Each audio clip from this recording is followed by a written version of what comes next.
Naik mobil, kaca kotor, penuh noda. Tenang atau gelisah di dalam mobil? Bisa. Mana yang harus dilakukan? Sibuk memikirkan jalan, sibuk membersihkan kaca. Tadi tidak lihat jalan, bukan karena tidak ada jalan, tapi karena terhalang. Tapi sesudah kaca dibersihkan, hati jadi tenang, jalan pun nampak. Kurang lebih seperti itulah hidup ini. Setiap dosa itu, setiap maksiat itu bagai satu noda yang kena ke cermin hati. Semakin banyak maksiat, makin tertutup cermin hati kita. Dia pasti akan gelisah, cemas, dan tidak bisa melihat jalan yang sudah Allah siapkan. Bukan tidak ada jalan, tapi tidak terlihat. Maka penting sekali bagi kita untuk menghapus dosa. Dan di antara penghapus dosa adalah istighfar. Masya Allah. Suatu saat dari Al-Qurtubi menceritakan Imam Hasan Al-Basri, semoga Allah merahmati beliau.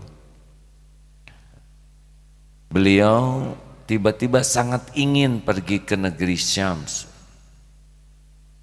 perjalanan yang jauh. Sesampainya di sana ikut sholat, tidak dikenal beliau sebagai Imam Ahmad.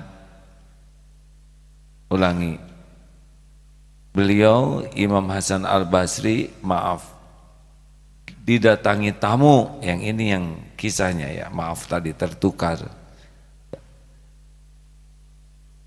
Yang pertama datang meminta saran, Syekh, negeri kami kekeringan, tanah-tanah kering kerontang, tidak ada hujan, amalan apakah yang perlu kami lakukan supaya bisa subur kembali? Beliau memberikan nasihat, perbanyaklah istighfar, mohon ampun kepada Allah. Tak lama kemudian datang tamu, Syekh, saya ini kesulitan keuangan, sulit, saya miskin, melarat, adakah amalan yang bisa membuka pintu rezeki supaya rezeki saya dibuka? Perbanyak istighfar. Ulang lagi, ada lagi tamu yang lain, Syekh, saya sudah lama menikah, belum punya anak, adakah amalan supaya saya punya anak? Perbanyak istighfar. Itu Syekh, ya. Terakhir, Syekh, kebun-kebun saya rusak, panen gagal, adakah yang bisa menyuburkan semua ini? Perbanyak istighfar. Lalu dikatakan seseorang, mengapa semua persoalan jawabannya sama? Kurang lebih beliau mengatakan, itu bukan perkataan dariku, itu adalah janji Allah. Surat Nuh ayat 10. Kita simak janji Allah lewat surat Nuh ayat 10. Fadhol Ustaz. أعوذ بالله من الشيطان الرجيم فقلت استغفروا ربكم إنه كان غفارا يرسل السماء عليكم مدرارا ويمددكم بأموال وبنين ويجعل لكم جنات ويجعل لكم جنات ويجعل لكم أنهارا. Maka aku katakan kepada mereka, mohonlah ampunan kepada Allah Tuhanmu. Sungguh dialah Allah yang maha pengampun. Niscaya Allah akan turunkan hujan yang lebat dari langit kepadamu, dan Allah perbanyak harta dan anak-anakmu, dan mengadakan kebun-kebun untukmu, dan mengadakan sungai-sungai untukmu.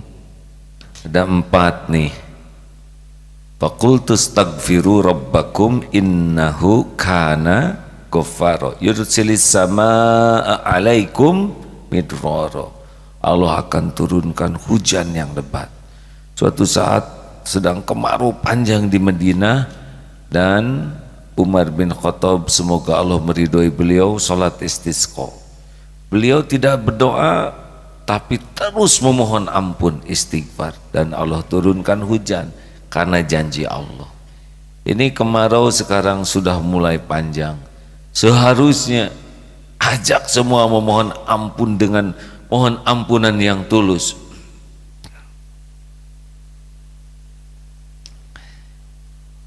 Dan yang kedua, Allah membanyakan harta. Jadi bagi siapapun yang merasa dalam kesempitan keuangan, termasuk utang yang susah terbayar, termasuk dagangan yang tidak mencukupi, janji Allah ini. Kalau saudara tahu dahsyatnya istighfar, sambil dagang istighfar, sambil bekerja istighfar, Allah buka. Itu janji yang tidak mungkin, yang tidak akan pernah tidak ditepati. Janji Allah itu pasti, asal istighfarnya bagus, benar. Di perusahaan-perusahaan di Darut Tauhid juga begitu.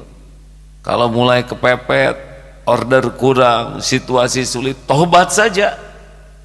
Bukankah radio ini juga dulu mati mau hidup segan? Pernah ada satu masa MKFM itu berat sekali. Jangankan untuk siaran, bayar listrik saja berat. Alhamdulillah, Allah buka lebih dari cukup. MKTV juga sempat mengalami situasi sulit, dan izin Allah hidup lagi dan cukup. Silakan ditanya amalan apa yang dianjurkan selain sholat TBM, tepat waktu, berjamaah di masjid, perbanyak istighfar, karena janji Allah. Yang ketiga, anak. Ini termasuk bab perjodohan, hadirin, karena anak itu lahir kalau sudah menikah. Jadi bagi saudara yang, saya tidak menyebut jomblo ya, kurang enak nyebutnya jomblo, tapi belum mendapatkan pendamping, nah inilah banyak istighfar. Ampun ya Allah, astagfirullahaladzim, rabbighfirli, minta ampun. Dan Allah akan memberikan infrastruktur, kebun dan sungai itu kelengkapan infrastruktur. Yang belum punya anak juga susah punya anak, coba istighfar. Mungkin nanti ada jalannya lewat obat, lewat herbal, tapi kalau istighfarnya diterima, jalannya dibuat oleh Allah. Kalau memang harus lewat bayi tabung, nanti rezekinya ada. Tidak sedikit yang bayi tabung dan tidak juga punya anak, karena yang menciptakan Allah, yang menciptakan anak itu adalah Allah, bukan tabung.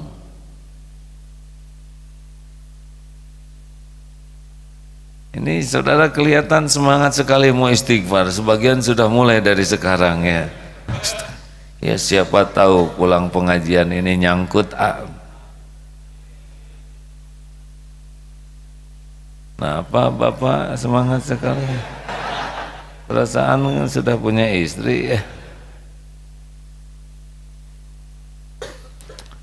Kemudian apalagi fadilah daripada istighfar? Surat Hud ayat 3. Silakan Ustaz. A'udzu billahi minasy syaithanir rajim. Wa anistaghfiru rabbakum thumma tubu ilaihi yumatti'kum mata'an hasana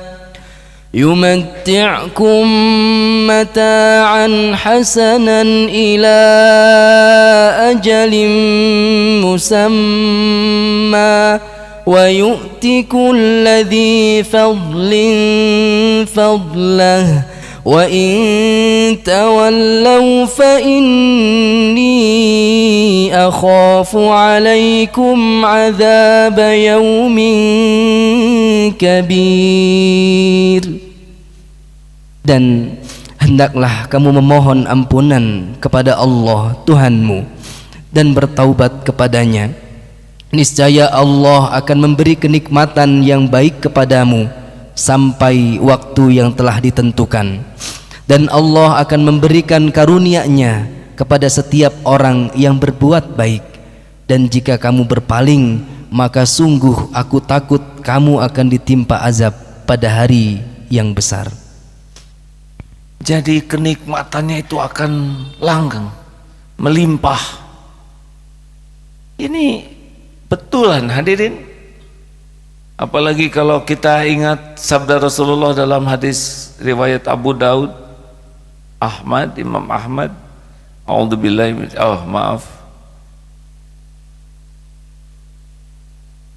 Man aksarul istighfar, barang siapa yang memperbanyak istighfar, ja'alallahu lahu min kulli hammin farajan wa min kulli doikin makhrajan wa razaqahu min haitsu la yahtasib. Satu, Allah lapangkan dari kesempitannya, kesempitan hati, kesusahan hati, blang itu. Hati kita tuh dikuasai Allah hadirin. Kalau Allah bikin sempit, nyesek. Rumah lapang, tanah lapang, hati disempitkan, derita.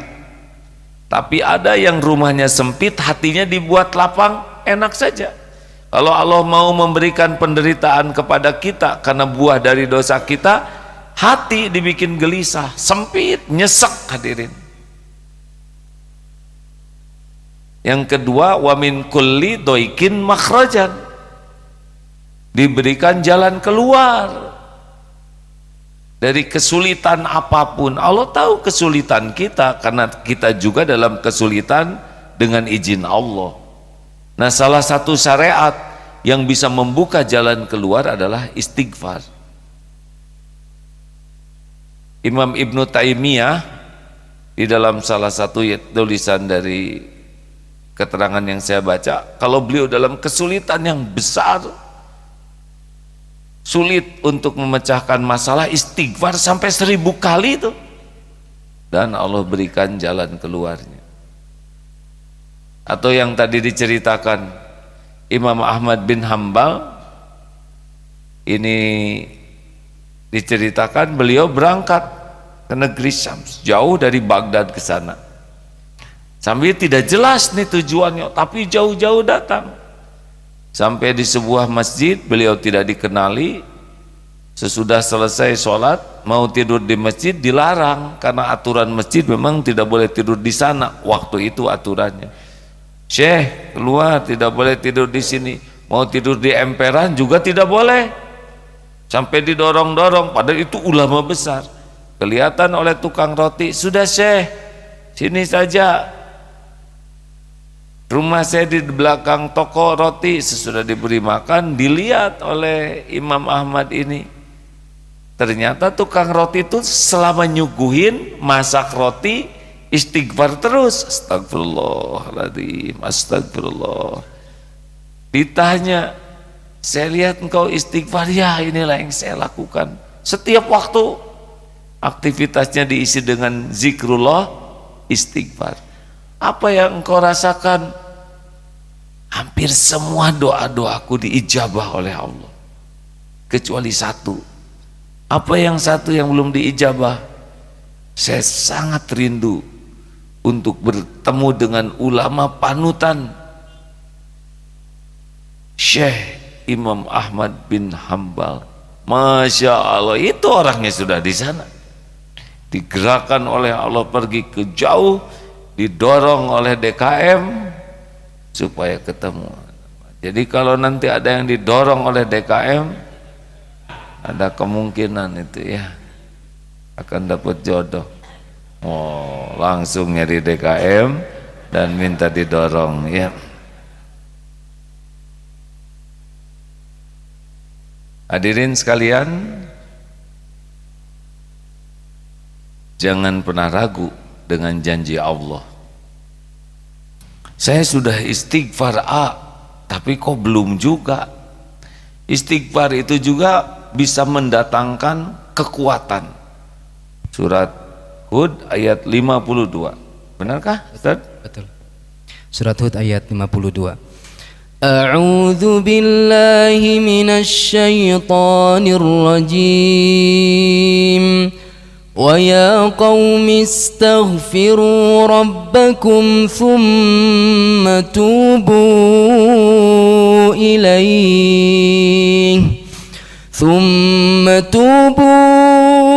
إِلَيْهِ يُرْسِلِ السَّمَاءَ عَلَيْكُمْ مِدْرَارًا وَيَزِدْكُمْ قُوَّةً إِلَى قُوَّتِكُمْ وَلَا تَتَوَلَّوْا مُجْرِمِينَ.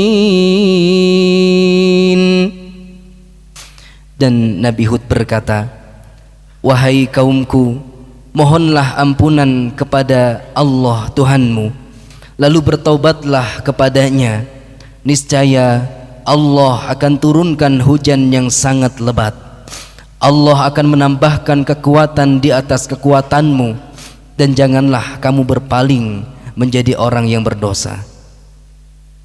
Kalau merasa lemah, baik lemah dalam lemah apapun, lemah fisik, lemah ekonomi, lemah berpikir, lemah menghafal, dan lemah lainnya, istighfar. Termasuk lemah syahwat mungkin ya. Kenapa ketawa sih Bapak? Giliran jodoh ketawa, lemah syahwat ketawa. Coba kendalikan, istighfar ya.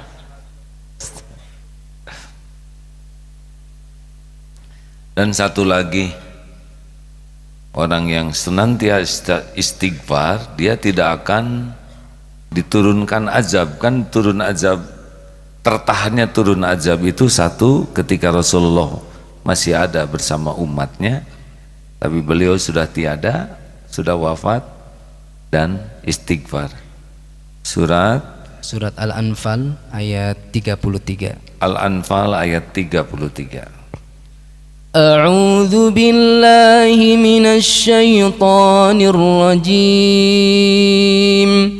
وَمَا كَانَ اللَّهُ لِيُعَذِّبَهُمْ وَأَنْتَ فِيهِمْ وَمَا كَانَ اللَّهُ مُعَذِّبَهُمْ وَهُمْ يَسْتَغْفِرُونَ.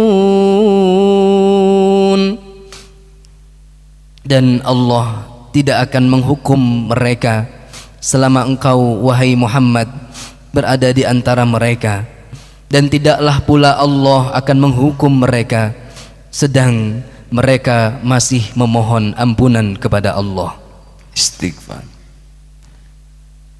Jadi ini luar biasa hadirin. Ini baru sebagian kecil dari fadilah istighfar. Sebetulnya ada lagi yang lain.